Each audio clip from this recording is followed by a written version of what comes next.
मैं देख रहा था उस समय क्या स्थिति थी, कोई पूछने वाला नहीं। लोग मरे हुए थे, उनकी बॉडी पड़ी हुई थी, लोग बेहाल थे, गांव के गांव बह गए थे, उजड़ गए थे। दिल्ली में कांग्रेस की सरकार थी, उत्तराखंड में भी कांग्रेस की सरकार थी, और उस त्रासदी में भी सरकार मौज मस्ती में व्यस्त थी। लोग मर रहे थे, तमाम प्रकार की अव्यवस्था थी।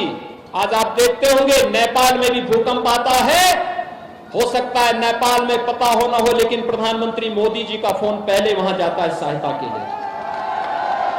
देश के अंदर कहीं कोई साइक्लोन आता है, किसी भी समुद्र के किनारे के राज्य में कोई इस प्रकार की त्रासदी आती है, पहले से ही 72 घंटे पहले से ही अलर्ट जारी हो जाता है, एनडीआरएफ अलर्ट हो जाती है, कार्रवाई प्रारंभ होती है।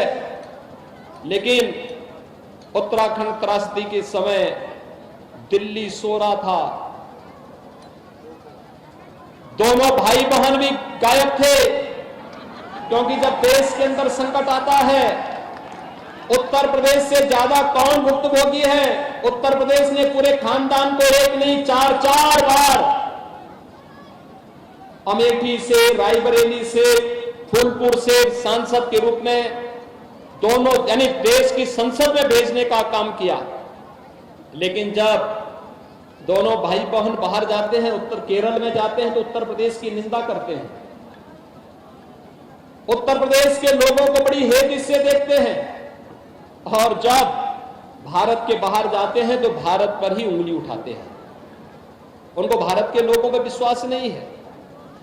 और अब तो जिसकी स्वयं की पहचान संदिग्ध है, वह व्यक्ति अब हिंदू की भी परिभाषा करने लग गया है।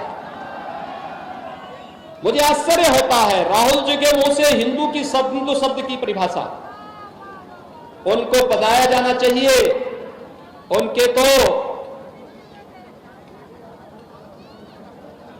परमाना अपने को एक्सीडेंटल हिंदू कहते थे,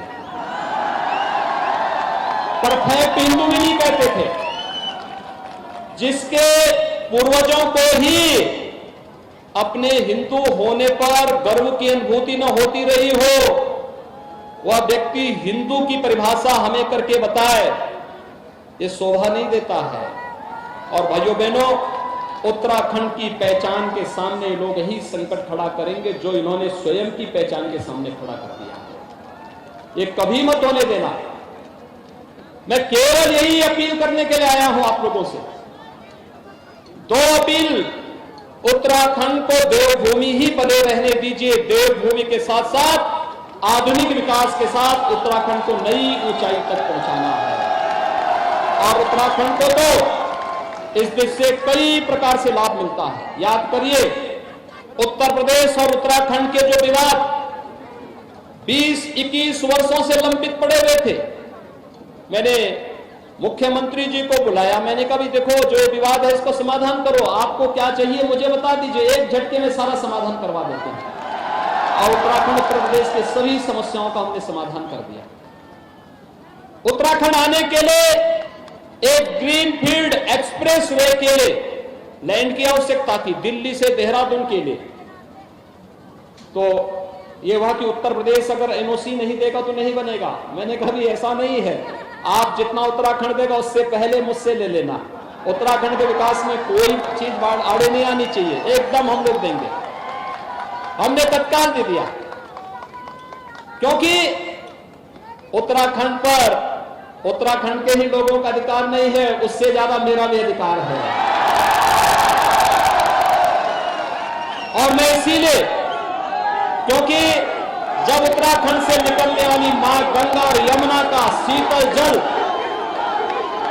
उत्तर प्रदेश में आता है, तो भाइयों बहनों, उसी जल से हम लोग आचमन करते हैं और उसी जल से उत्तर प्रदेश की फसलें लहलहाती हैं और उत्तर प्रदेश समृद्धि की ओर अग्रसर होता है। ये उत्तराखंड के कारण होता है। हम लोग तो कहीं अलग हो ही नहीं सकते। राजनीति की इकाइयां अलग हो सकती हैं, भाव और भावनाएं एक जैसी हैं। और इसीलिए मुझे इस बात की चिंता होती थी, पिछली सरकारें किस प्रकार से माफिया राज को उत्तर प्रदेश के अंदर पनपाती थी, कैसे अपराधी हावी होकर के, व्यवस्था पर हावी होकर के बड़े बड़े घटनाएं करते थे, बड़े बड़े दंगे होते थे।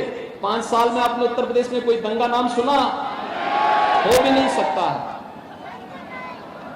अब उत्तर प्रदेश में दंगे नहीं होते हैं, अब उत्तर प्रदेश में कर्फ्यू नहीं लगता है, कर्फ्यू उत्तर प्रदेश में नहीं लगता। ये बीते दिनों की बात हो गई है। अब तो उत्तर प्रदेश में धूम धड़ाके के साथ, पहले आपने देखा होगा 2017 के पहले बाजारों में बम चलते थे, व्यापारियों पर बम चलते थे, बेटियां सुरक्षित नहीं थी। 2017 के बाद अब कर्फ्यू और बम नहीं, अब भाइयों बहनों उत्तर प्रदेश में अब कावड़ यात्रा निकल रही है धूमधाम के साथ। और हर कावड़ यात्री हर हर बम बम का नारा लगा करके जाता है। और मैं सरकारी हेलीकॉप्टर भेजता हूं, मैं कहता हूं कावड़ यात्रा में पुष्प वर्षा करो, पूरी सम्मान के साथ इनको जाने दो, कोई रोक टोक नहीं, आस्था के साथ कोई खिलवाड़ नहीं। आज आप देख रहे हैं उत्तर प्रदेश के अंदर राम जन्मभूमि पर भगवान राम के भव्य मंदिर निर्माण के लिए, मुझे याद है जब 1990-91 में जब राम जन्मभूमि का आंदोलन चल रहा था, मैं इसी कोटद्वार में पढ़ाई कर रहा था तब, और यहीं कोटद्वार के झंडा चौक में बड़ी बड़ी सभाएं आयोजित होती थी। और भाइयों बहनों उन सभाओं में हम लोग जाते थे राम जन्मभूमि का समर्थन करने के लिए। यह आशंका हमें भी रहती थी कि हम लोग राम जन्मभूमि के लिए आंदोलन आज तो कर रहे हैं, क्या ये सफल हो पाएंगे? गोली चल रही है, निर्दोष कार भक्त मारे जा रहे हैं, बोला जा रहा कि परिंदा भी पर नहीं मार सकता।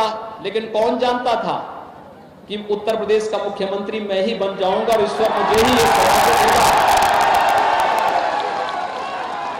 कि प्रधानमंत्री मोदी जी के कर कमलों से अयोध्या में भगवान राम के मंदिर का शुभारंभ करने का अवसर मुझे ही प्राप्त होगा। लोग कहते थे कि अयोध्या में राम मंदिर के पक्ष में फैसला आएगा, खून की नदियां बहेंगी। मैं कहता था देखो भाई, मच्छर भी नहीं मरने वाला उस दिन, कुछ नहीं होने वाला है, बहुत शांतिपूर्ण दिन रहेगा। आपने देखा होगा उत्तर प्रदेश के अंदर इतना बड़ा राज्य है, 25 करोड़ की आबादी है, सामान्य दिनों में घटना हो जाती है। लेकिन उस दिन मैं आपको सही बताऊं, उत्तर प्रदेश के इतिहास में इतना शांतिपूर्ण दिन कोई नहीं था जिस दिन अयोध्या में राम जन्मभूमि का फैसला आया था। और माननीय उच्चतम न्यायालय ने कहा था, जिस दिन कहा था कि जहां रामलला विराजमान है वही राम जन्मभूमि है और वहीं पर भव्य राम मंदिर बनेगा, जिस दिन आदेश हुआ था सबसे शांतिपूर्ण दिन था। मुझे उस दिन हंसी आ रही थी उन लोगों पर जो लोग कहते, क्योंकि मैं कंट्रोल रूम में स्वयं बैठा हुआ था और इसलिए बैठा हुआ था कि भाई कहीं ऐसा ना हो कोई केवल सभी लोग हमारे देश ही नहीं होंगे। लेकिन बहुत शांतिपूर्ण तरीके से सारी स्थिति का समाधान हुआ। अब तो अयोध्या दुनिया की सुंदरतम नगरी बन रही है। काशी भी भव्य नगरी, काशी विश्वनाथ धाम भव्य बन गया है। प्रधानमंत्री जी ने 13 दिसंबर को काशी विश्वनाथ धाम का भी लोकार्पण कर दिया। हमने कब्रिस्तान की सभी बाउंड्री वाल बना दी। भाइयों बहनों, इनका विकास कब्रिस्तान की बाउंड्री के लिए था। और उत्तराखंड में भी कांग्रेस की सरकार यही तो कर रही थी। उन्होंने कहा था ना कि हम जुमे की नमाज के दिन छुट्टी कर देंगे। अब उत्तराखंड में भगवान बद्री विशाल की आरती न हो, मां गंगा की आरती न हो, भगवान केदारनाथ की आरती न हो और जुमे की नमाज के दिन लोग छुट्टी करेंगे तो आपको पहचान दे दिए। फिर तो ये उत्तराखंड को यही पहचान दे रहे हैं और इसलिए इन लोगों से सावधान रहने की आवश्यकता है। देवभूमि के प्रति लोगों के मन में अगाध श्रद्धा है। प्रधानमंत्री मोदी जी के नेतृत्व में उत्तराखंड में पुष्कर सिंह धामी जी मुख्यमंत्री के रूप में, हमारे चुने गए जो विधायक गण हैं, अगर उत्तराखंड सरकार प्रधानमंत्री मोदी जी के विजन के अनुरूप कार्य कर पाई, इसलिए क्योंकि उत्तराखंड में वे संभावनाएं थी और डबल इंजन की सरकार थी।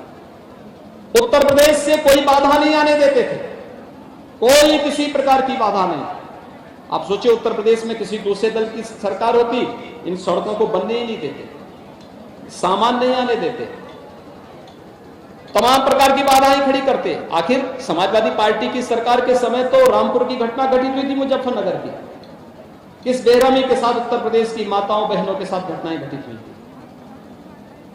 अगर भारतीय जनता पार्टी की सरकार होती, क्या ऐसा अमानवीय व्यवहार होता? लेकिन क्योंकि वहां उस समय ऐसी बर्बर सरकार थी जिसके मन में मानवीय संवेदना नहीं थी, वे लोग उसी प्रकार के संस्कार से रसे बसे हैं, इसलिए ऐसा कार्य करते हैं। पेशेवर माफिया अपराधियों को पालते हैं, उन्हें अपना शागिर्द बनाते हैं, जनता का शोषण करते हैं, लूटते हैं। कोई विजन विकास का नहीं है। और भाइयों बहनों, आज मैं आप सबसे अपील करने के लिए आया हूं। देखिए, यहां पे रितु खंडूड़ी जी को भारतीय जनता पार्टी ने प्रत्याशी बनाया है।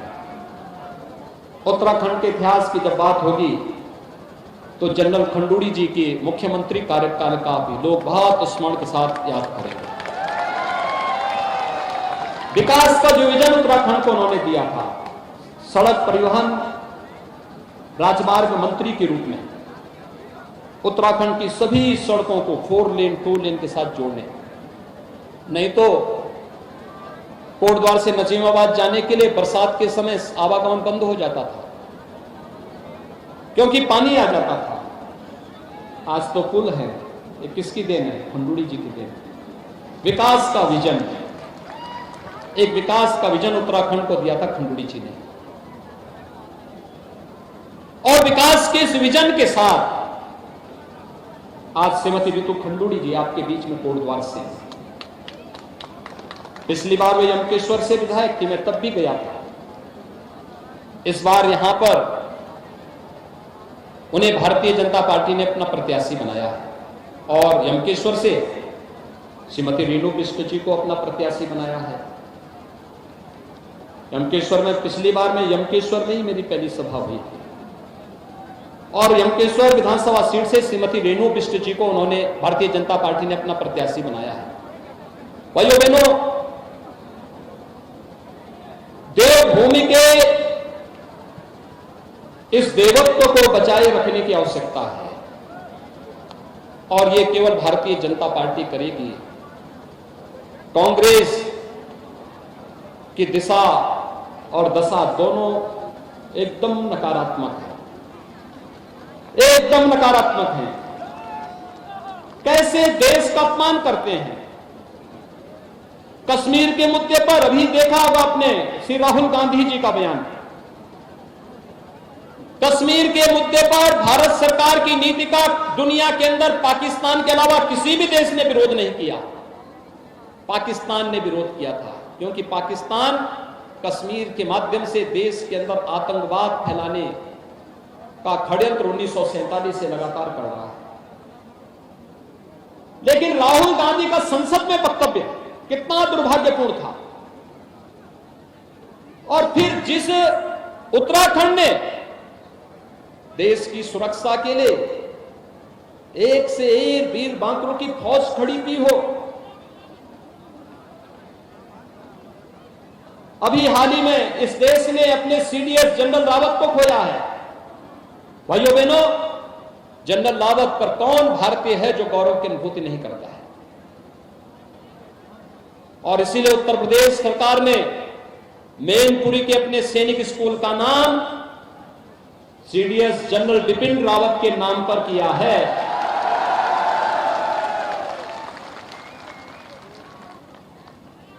क्योंकि उन्होंने वो देश के लिए जिए थे। एक सैनिक देश के लिए जीता है, उसका एक ही धर्म होता है और राष्ट्र धर्म होता है और उसी राष्ट्र धर्म के साथ आपको जोड़ने के लिए मैं आपके बीच आया हूं। भारतीय जनता पार्टी ने उत्तराखंड में फिर से सरकार बनानी है। उत्तर प्रदेश में सरकार बनाने से अब मुझे नहीं लगता है कि कोई किसी प्रकार की बाधा है। उत्तर प्रदेश तो 300 से अधिक सीट पाएगा, कोई संदेह नहीं होना चाहिए। मैं यहां से फिर अभी उत्तर प्रदेश के ही प्रचार में जा रहा हूं। हमारे भी दूसरे चरण का मतदान आज शाम को 6 बजे बंद हो जाएगा। 55 सीटों पर दूसरे चरण में 14 फरवरी को चुनाव होने हैं। आप सबका आशीर्वाद है, उत्तर प्रदेश में भारतीय जनता पार्टी की सरकार बनेगी, क्योंकि जनता वहां विकास भी देख रही है और बुलडोजर का भी एक नया खेल देख रही है।